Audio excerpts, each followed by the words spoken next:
தர்மபுரி நகரில் சனத்குமார் நதியை தூர்வாருவதற்கு ரூபாய் 70 லட்சம் நிதி ஒதுக்கீடு. நகராட்சி கூட்டத்தில் ஒப்புதல். தர்மபுரி நகரில் சனத்குமார் நதியை தூர்வாருவதற்கு ரூபாய் 70 லட்சம் நிதி ஒதுக்கீடு செய்து நகராட்சி கூட்டத்தில் ஒப்புதல் அளிக்கப்பட்டது. தர்மபுரி நகராட்சி கூட்டம் நகராட்சி அலுவலக வளாகத்தில் உள்ள அண்ணா கூட்டரங்கில் நடைபெற்றது. கூட்டத்திற்கு நகராட்சி தலைவர் லட்சுமி நாட்டான் மாது தலைமை தாங்கினார். நகராட்சி துணை தலைவர் நித்யா அன்பழகன் முன்னிலை வகித்தார்.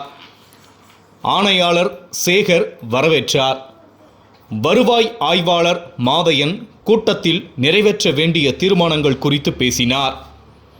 தர்மபுரி நகரில் உள்ள அனைத்து கழிவுநீர் கால்வாய்களையும் தூர்வார வேண்டும்.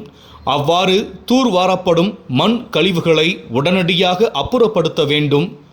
நகராட்சி பகுதியில் சொத்து வரி முறையாக விதிக்க வேண்டும். துப்புரவு வளாகம் உள்ளிட்ட அனைத்து அடிப்படை வசதிகளை உடனடியாக நிறைவேற்றி தர வேண்டும்.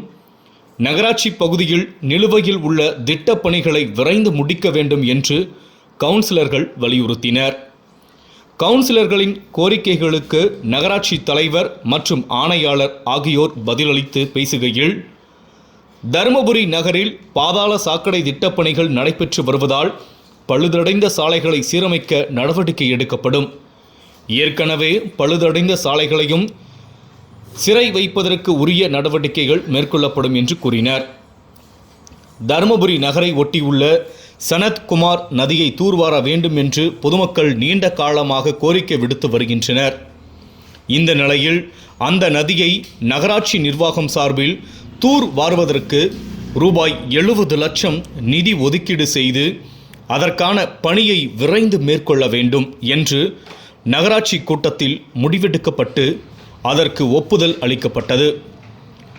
இதேபோன்று தருமபுரி நகராட்சியுடன் இணைக்கப்பட உள்ள லக்கியம்பட்டி, சோகத்தூர், ஏஜெட்டிஅள்ளி மற்றும் தடங்கம் ஊராட்சிகளில் சாலை பணிகள் மற்றும் மழைநீர் வடிகால் பணிகள் மேற்கொள்ள திட்ட மதிப்பீடு, வரைபடம், வடிவமைப்பு மற்றும் ஆய்வு அறிக்கை மேற்கொள்ள ரூபாய் 5 லட்சம் நிதி ஒதுக்கீடு செய்வது மற்றும் குடிநீர் திட்ட பணிகள், சாலை பணிகள் உள்ளிட்ட ரூபாய் 1,50 லட்சம் மதிப்பீட்டில் திட்டப்பணிகள் மேற்கொள்வது என்பது உள்ளிட்ட மொத்தம் 49 தீர்மானங்கள் நிறைவேற்றப்பட்டது.